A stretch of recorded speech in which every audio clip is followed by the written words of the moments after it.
Hey, Foreclosure Fix family, and welcome to another episode of the Foreclosure Fix Podcast, where our goal is to help 1 million homeowners successfully navigate foreclosure. Now, if that mission resonates with you, please do us a favor, like, subscribe, and share the podcast with someone who you know it would help.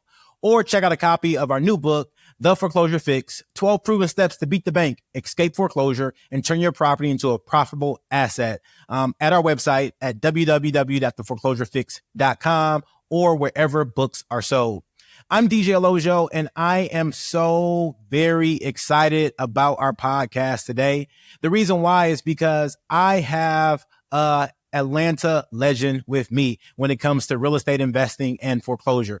And her name is Darlene Coquerel. How are you, Darlene? I'm doing great, DJ. Doing really good. Thank you. Thank you so much for being here today. And before we dive in, I want to give our listeners just a little bit of background. I met Darlene many years ago, and I met her when she was teaching a class about buying foreclosures. And since then, we have become kind of fast friends, and she is very well known, not only in the Atlanta market, but in various markets around the country, as she is a broker, she's an author, she's a mother, but she's really someone who has a really phenomenal story about overcoming foreclosure and now being on the other side as an investor, helping homeowners facing foreclosure. And so her mission and our mission at the Foreclosure Fix align so well, and I'm really delighted to have her on today. So, Darlene, do our listeners a favor and just let them know a little bit about when you were facing foreclosure. Okay. So my story goes back to the 1990s. Actually, the first time I ever got into real estate was in 1990, and as an investor, and it took me a year to buy my first house, and that was a foreclosure actually by HUD, and then my second one was a VA foreclosure, and then the house I really moved into was one that I bought off of MLS, and that was a corporate relocation. So the family had moved out, couldn't sell their house, so their company took over, and I got a really good price and bought it from the company that they relocated with. That's the house that I had my children. They were very small at the time, and I was married. And that's the house that actually I got blindsided. I unfortunately became the person that lost my marriage. And it was very unexpected. I was, like I said, blindsided by it. And the agreement was that, my ex at the time was going to handle all the expenses, and I handed over the real estate business to him, and I was going to get a fresh start myself. Well, 10 months into it, I'd see somebody outside my house taking pictures. And, I had been in the foreclosure business for quite some time already, knew a little bit about it for the last 5-6 years I was in the business. So I approached the person, and it turned out that my house had been in foreclosure and was 10 months past due. And I had no idea because I left my responsibility in the hands of my ex. Well, that's my mistake number one. Anyway, so because I understood some creative deal structuring and how to transact real estate really fast, one of those is a process where I could get an investor to reinstate my loan, to literally pay for all the back payments, all the default on that mortgage, and then start taking over my payments. And so I did that. And he gave me an opportunity to stay in the house until I found a place to move out to rent. So that was me. And like I said, I was very devastated. I didn't really want to lose the house, but the weekend before foreclosure, I basically just gave my house away to an investor, and went out there and find a rental. Wanted to stay in the same same school district. So, I prayed about it. I tell you, my chapter in the book I talked to you about earlier was Let Go and Let God. And I literally had to go to my knees and ask God for God's help. And it's a situation, DJ, that we're so embarrassed when our financial picture is embarrassing, and we don't want to tell people around us, and that's not a good thing. And it's funny because it was that really kicked me into the foreclosure business. It's my ministry as well as my livelihood, to be able to help others who are facing foreclosure know their options, and as your program is, how to combat with the banks and have a fair chance to keep their house, or at least keep the foreclosure from getting on their record and give them enough time to move on. Well, Darlene, I want to unpack a lot of what you just said, because you gave so many different nuggets as you just were telling your story. So the first thing you talked about was you were in the unfortunate situation of foreclosure, not because you were absent-minded, not because you were irresponsible, but life happened to you. And one of the things we always talk about on this podcast is that life happens to everybody, and it's about how you respond to it. And unfortunately, you were in that situation where you got a divorce and your husband or your ex-husband at the time was not doing what he was supposed to do, which was pay the mortgage as it was agreed. And so this is not a situation where Darlene was irresponsible, where she just didn't care. She didn't even know about it. And someone just came into your door, and we've been there. We've seen that, where people are taking pictures, walking around your property, knocking on your door saying, hey, do you want to sell the house? And that's how you found out. And from that, what you were able to do is not just sit and say, woe is me. You were able to find a creative solution that helped you turn your negative situation into something that's better than it would have been if you just would have stopped taking action. Yeah, if I can interject for a second, absolutely. Because one of the benefits of that process is by allowing the investor to reinstate my loan, he basically took ownership of the property, but he reinstated the loan on my behalf. And then he started making the monthly payments on my behalf. So now my credit picture went from a downward spiral to now I'm current. I'm no longer late on my payment, and I'm making payments on time. So it was only a few short years after that I was able to buy houses again with loans, 30-year loans. Wow. So you're jumping ahead, and I think you're going in the right direction, right? So help our listeners understand just that whole kind of season of your life. Like, you got a divorce, you're losing your house, you have a kid, obviously, because you are, worried about the school district.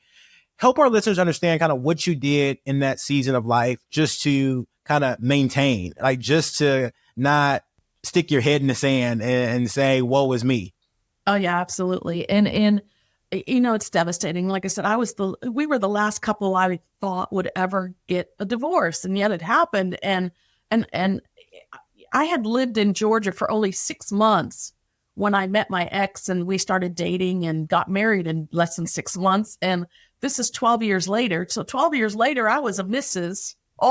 My entire existence in Georgia was as a married woman, and I didn't know who I was as a single mom.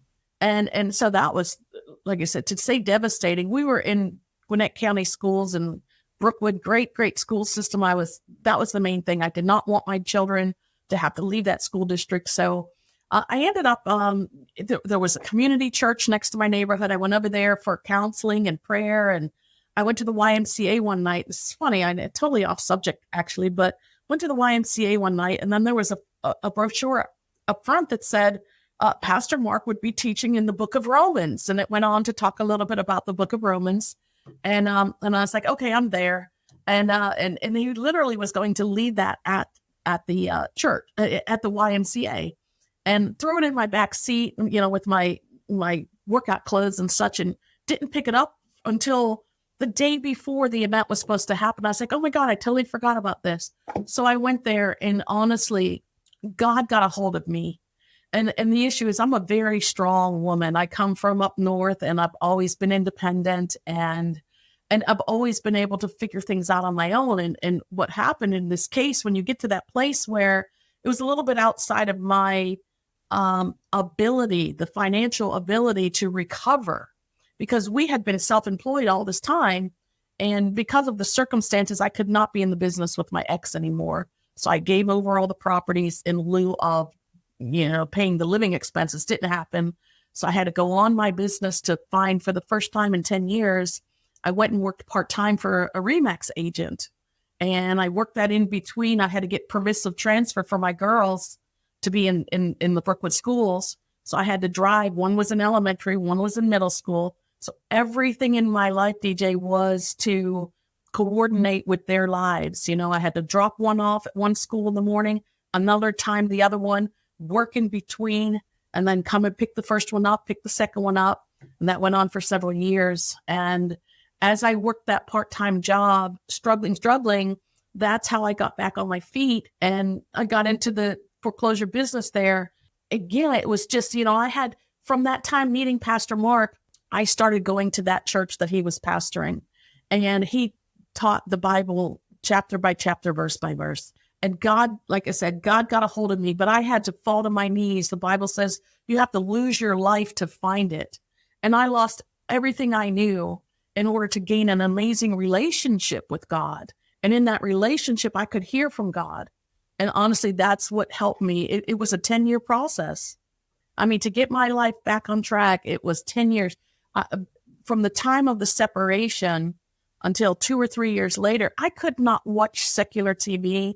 I could not listen to the radio without crying.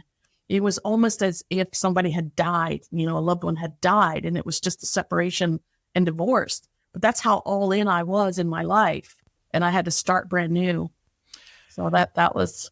Darlene, it's interesting kind of what you're saying, because I think so many of our listeners and so many people find themselves in similar situations where, like you said, you were all in. You had a life that you had envisioned and it was going very, very well. And then all of a sudden something happened that you had no control over and your life just began to spiral.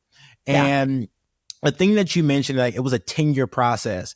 I think sometimes when people face difficult situations, they want a fast fix. They want a easy button, but life doesn't happen like that. It typically takes time and energy and effort and resilience to be able to overcome. And you're a resilient person. And I'm happy that you went through that season of your life, because the person who you are today is phenomenal. And in addition to that, I think it also birthed kind of what you would call maybe your life mission. And it is doing what you do now. And so help our listeners understand, what do you do now as a real estate broker and as someone who has helped thousands of people facing foreclosure in the not only metro Atlanta area, but really around the country? Yeah. Several states.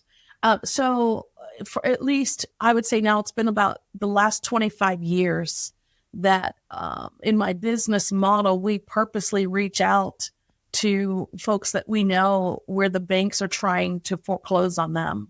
And, every state's a little bit different in their foreclosure laws, but in Georgia, Texas, and a few others, the foreclosure law is that the lender does not have to sue to get the property back. All they have to do is advertise it in the newspaper for 4 consecutive weeks. And then on the county courthouse steps, they auction off the property the first Tuesday of every month. And so that list is public. It's a public list. And we literally get a list provider. We get the list of folks and then we reach out to them. Sometimes we go door knocking. Sometimes we'll send out a direct mail. We reach out to them in email, phone calls. It's a very, very difficult task. And if you don't have a heart for people, this is not the business for any real estate investor. You have to be people first. And I'm a caregiver. By heart, I'm a caregiver. And so there are so many families, as you mentioned, that me and my team literally help them keep their house, stop their foreclosure. And if what they want to do is keep their house, we do help do that. Ultimately, we don't charge anything. There are companies that charge $3,000+ to help somebody stop a foreclosure. We know that it's only temporary. And a lot of folks come back to that foreclosure door again.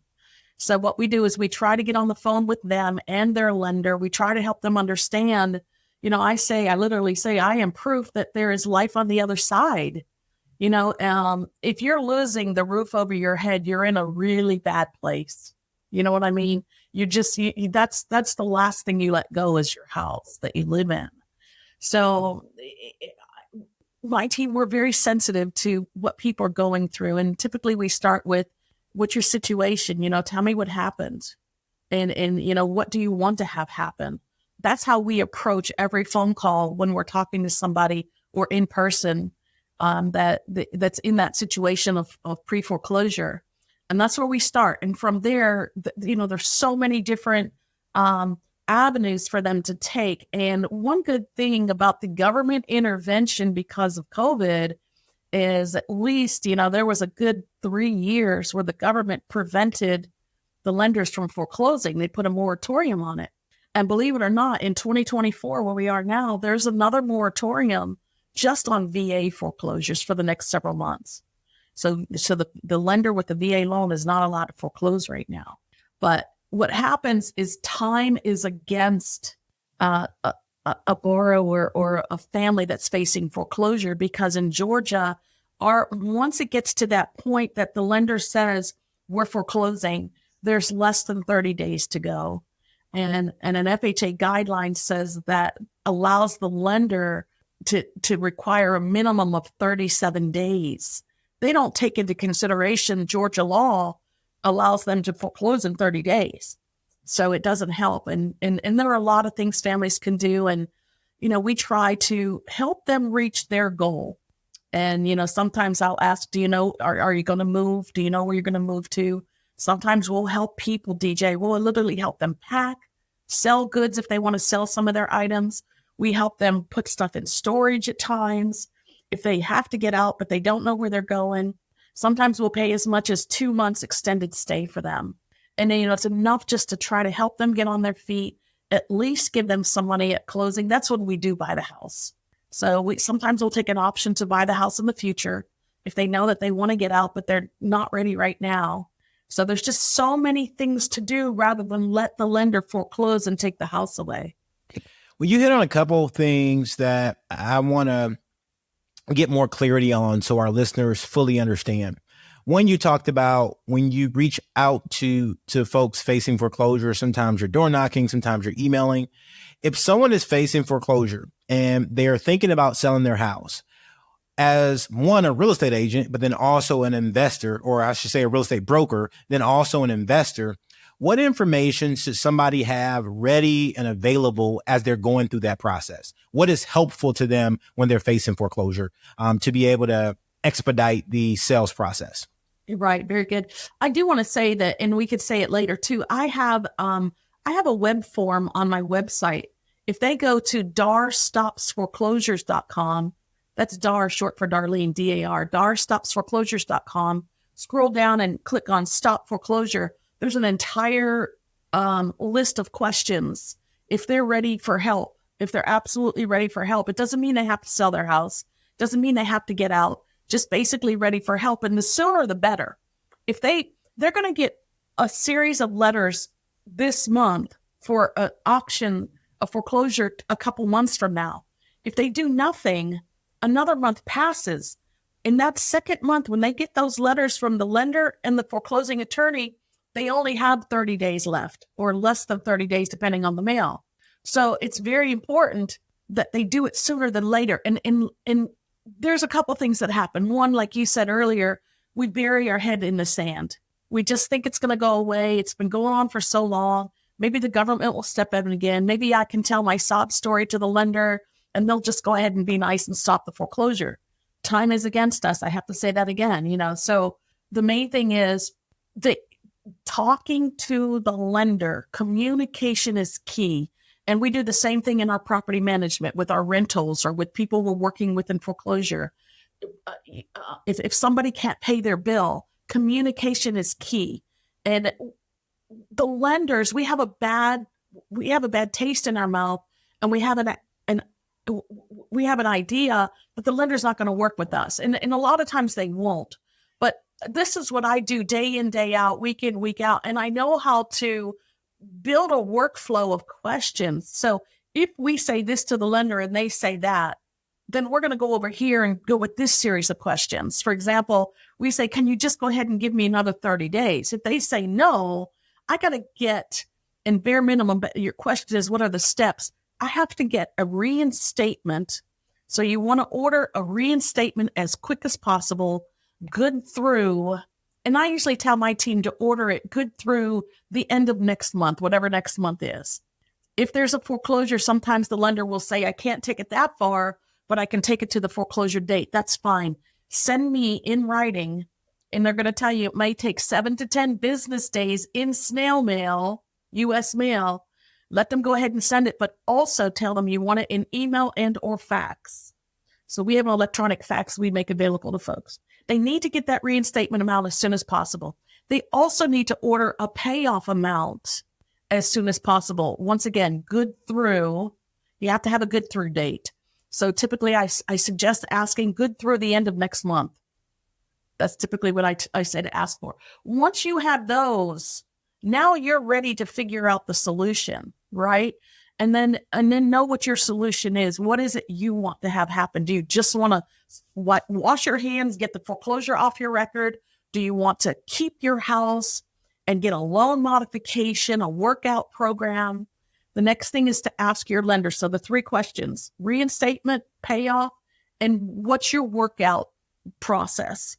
And then ask them for the, for the documents, the details. Once in a while, they'll do it over the phone verbally, but usually they send you to the website. They make you fill out a bunch of documents, including stuff you have to get. So once again, that takes time. And that's what we do, is we help build the workout package or the loan modification package or the short sale package. They all fall into the same process at the front end, and then they go one of 3 ways at the back end. Darlene, you mentioned something that we talk about a lot. It's about making that decision. Do you want to keep your house or do you want to let it go? Right. And that decision point is so key, because we find so many folks who are in that analysis paralysis, that they don't know what they want to do. They don't know if they want to keep it. They don't know if they want to go. And being able to kind of help them think through that and say, okay, what does it look like if I stay versus what does it look like if I go, is so important to the process. Darlene, I want to know more about your chapter in the book, The Game Changer, Volume 3, right? You named it Let Go and Let God. And help our listeners understand why you wrote that chapter and why that was the name of the chapter and what they can expect if they decide to pick it up. Awesome. So I'm involved in a lot of different groups across the country with businesses, real estate. I do coach real estate investors and agents, and I was invited to write this chapter. And it basically was to tell your story, game changer. What was the game changer moment in your life? And this was not even a real estate group. It was an international marketers group. And anyway, so I knew immediately what my story was going to be. And it was exactly the process that I went through, the devastation that I went through in this separation. And I go into detail. It's really quick read. It's probably only it's 10 pages or less, each one of us. And I go through the process. I tell what happened. I grew up in Pittsburgh. I went to Buffalo by some strange events. I ended up in Atlanta. DJ, you don't probably know this about me. I moved to Atlanta the first time. I'd never stepped foot in Atlanta before I moved here. I stepped here. I came here on the blind. Those are what I call my God moments. God's intervention. I'm a procrastinator. I'm a perfectionist. It takes me a long time to do stuff. So when something happens in 7 days or less, or immediately, I know God's in it. So it was interesting. I love the weather actually down here. And I left Buffalo, New York in the middle of the winter, snow walls and snow falling, to make it to Atlanta March that year. That same week, and it was 85 sunshine, which is my happy place. I would say I do not blame you for leaving Buffalo, New York in that cold weather. That's an easy trade for me. Yeah. And so one of the things that's interesting towards the end of my chapter, just a couple quick questions. Ask yourself, and it's very difficult when you're very depressed. You don't know, the roof over your head is going away. You have nowhere else to turn. You don't know what to do. And I say, don't look around, look up. Look up, ask God, say, please, God, help me. I know I'm not deserving. Please help me. You have to humble yourself.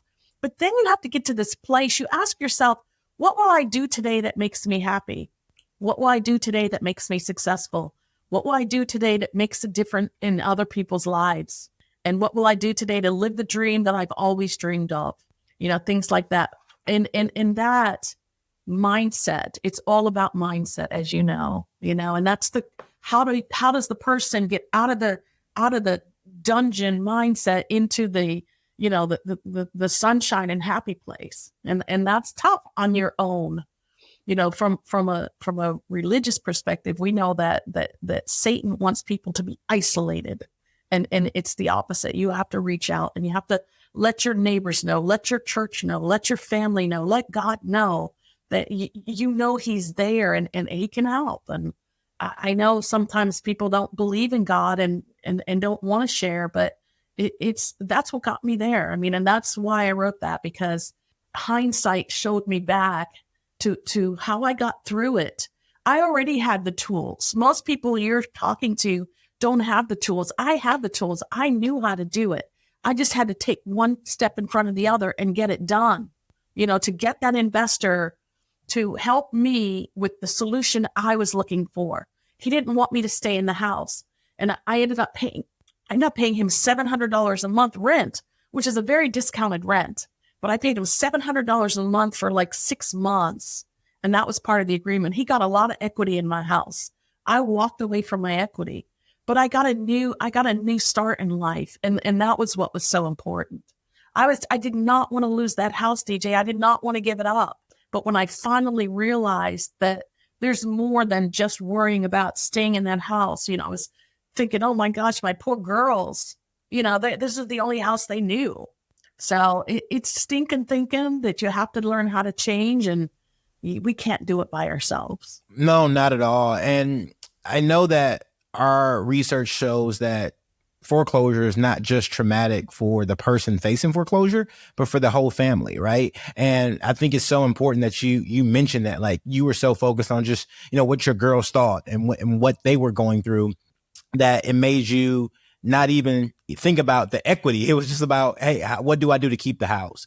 The other thing I want to say before we go into my favorite part of the podcast is that no matter where you are on your religion spectrum, whether you believe there is a God or don't, at the end of the day, if you're facing foreclosure, you need help. And I believe there is a God and a higher power, but I also want you to understand that there are people out there who want to help you. And it is so important that you go find help, whether it be from the federal government, whether it's from people like Darlene, whether it's from other people in your circle, in your community, because people want to see you win. People want to see you successful. Yeah. And part of asking for help is losing the ego, right? And being seasonally selfish, as we like to say. And so with that, I want to hop into my favorite part of the podcast, which is the bow tie round. It's where you, our listeners, get to tie one on with our guest, Darlene. And the B in bow tie stands for your best advice for someone facing foreclosure. The O stands for one thing you are grateful for. And the W stands for your wildest or most interesting foreclosure related story. And so, Darlene, what is your B? What is your best advice for somebody facing foreclosure? Don't wait. It's that simple. Don't wait. If you're behind on your payments, again, I know your Foreclosure Fix has options for them. darstopsforeclosures.com. Again, we do not add salt to the wound. We don't charge anything on the front end at all. We only make money if we buy houses and sell them or put tenants in them. But we're here to help. And that, again, that's the ministry part of my business. 25 years been helping families. So the best advice, I simply can't. I can water it down with other stuff, but don't wait. Absolutely.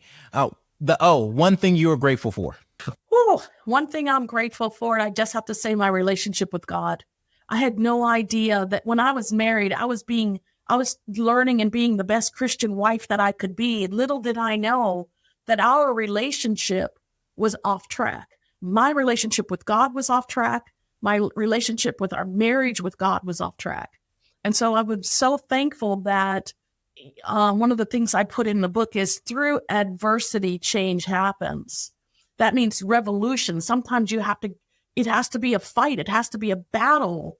The more independent, the stronger you are, the harder you fall. But so fall fast and fall hard so that you can get back up and just have a new, fresh outlook on life.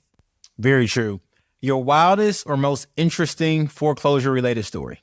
Whoo, the wildest, most interesting. There's so many. I have to tell you just a couple quick things about that. Number one, to those breadwinners on the call, to those who are in charge of the finances for your family, there have been times when we'd knock at the door, or we send out a piece of mail, or we get on the telephone and we talk to somebody else in the family, not the breadwinner. And I'll tell you what, I've had people call me and scream at me because I'm the messenger, and they had not told their family the situation that they were in. And I feel really bad about that. I'm really sad. But at the same time, if they're going to go to foreclosure and they're standing on their own trying to figure out what they're going to do, it's a bad place to be. So there are lots and lots of months where I get calls that people yell at me. But on the other side of that, even people that aren't happy because we cold call, we cold knock on doors and what happens is when we finally get a family that we've helped save their home and or sell their home, stop the foreclosure, hugs and kisses and tears all over the place. One of the craziest ones was, and this is very stressful business. Sometimes I ask myself why I do it. If it wasn't ministry and the love of people, I wouldn't do this niche in real estate. I promise you. So one situation, we had a young man we've been helping. He was a single dad, and we've been helping him and talking to him. Gosh, he had gone through pre-foreclosure 2 years, DJ, up to 2 years. And we finally, one of my field members finally got him to agree to have me come meet with him. And we sat and talked, and, it went on and on. Several talks later, we finally were helping him pack and move. And we got the reinstatement. We got the payoff amount. We were going to get him $5,000 in his pocket, plus reinstate his loan. Plus he can leave everything in the house that he wanted, right? Just take what you want. We were helping him in every possible way. He just had to take one step in front of the other. And it was quite obvious that he was depressed. So if we had not pushed and got it done, he would never have gotten through the process. Remember, 2 years of procrastinating and figuring out ways to keep the foreclosure door closed. So come time to go to the closing office, and he didn't show up. So my field guy, he goes to the house, and the guy's in there practically in the dark. And my field guy calls me and says, hey, blah, blah, blah. He's heading up to North Georgia. And I'm like, what are we going to do? This is the Friday, DJ. You've heard the story, it happens over and over. The Friday before the Tuesday, the auction is on Tuesday. That Friday, the money needs to make it to the bank by Monday before the bank would stop the foreclosure. So literally, he's in North Georgia. My field guy comes and gets me, takes me to North Georgia. It's an hour plus later. I'm on the phone with the closing attorney, and I'm like, oh my gosh, I really need you to help us out here. It was very non-conventional type of closing. So literally, we got on a video cam, and the attorney was in his office. By the time we were done, by the time we started, it was 5:05. He doesn't take calls after 5 o'clock. 5 o'clock, it was after 5 o'clock on Friday. Foreclosure's coming on Tuesday. We're in the car. We're getting this guy to sign stuff, blue ink originals in the car. And then, anyhow, we had already, so around 3:30, I had already wired the money to the closing attorney, knowing I need to get that money in there so he can get the money out to Carrington, which was the lender. Man, that was the toughest one. And then, tell you what, it's not for the weak at heart either. He calls me on one. He sends the money. He calls me Tuesday morning. The auction is Tuesday. He calls me Tuesday morning. We got everything completed, got the guy out of the house, the money, the documents, everything was done. He calls me Tuesday and says, Carrington sent the money back. I said, what? I said, attorney, I don't want to give his name. I said, attorney, do you know that we got this guy out of the house? We've done everything to move him on. He can't move back in. I mean, he's already got a house and so on. We had overpaid by $600, and the lender sent the money back for that reason. I said, you got to be kidding me.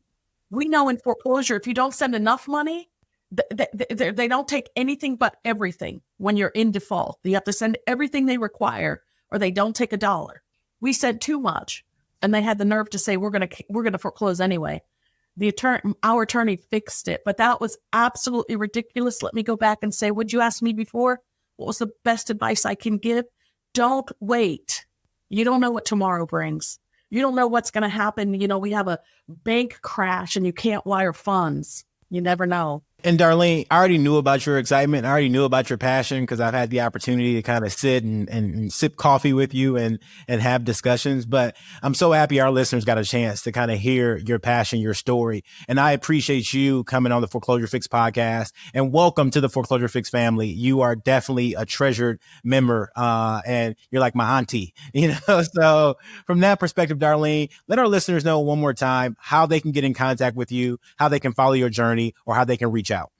So, first of all, most important, if you need help, if you think you're going to face foreclosure or you're already in default by 1 month, 2 months, reach out to me on darstopsforeclosures.com.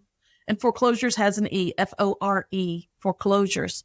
Dar stops foreclosures, DAR.com. Go on there, click on stop foreclosures and give me as much information. Tell me your story. What's your situation? Tell me what happened. And tell me what you want to have happen. That's first and foremost. If you're facing foreclosure, there's no reason you should not take that step. I am nobody that can bring any harm to you whatsoever. I could only offer some kind of assistance. If you want to reach me, otherwise, I'm on Facebook. It's Darlene Coquerel. You could see my name on the screen there, COQUEREL on Facebook. That's another way. You can reach out to me, 678-541-9733.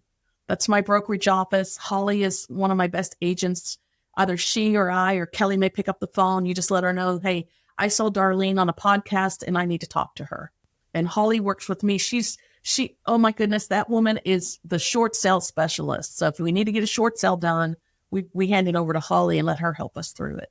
Awesome. Well, Darlene, we appreciate you so much for coming by the podcast today and for sharing your insight, your wisdom, and your life story with our listeners, because I know it's powerful and I know it's going to help so many people who find themselves in a very similar situation. Y'all, if the mission to help 1 million homeowners resonates with you, please do us a favor, like, subscribe, or share the podcast with someone who you know it can help. You can also check us out at theforeclosurefix.com and get our book wherever books are sold. Thank you so much for listening. I love you and God bless you. The views and opinions on this podcast are for informational purposes only and should not be construed as legal advice. If you have a specific legal question, we highly recommend you contact a qualified legal professional.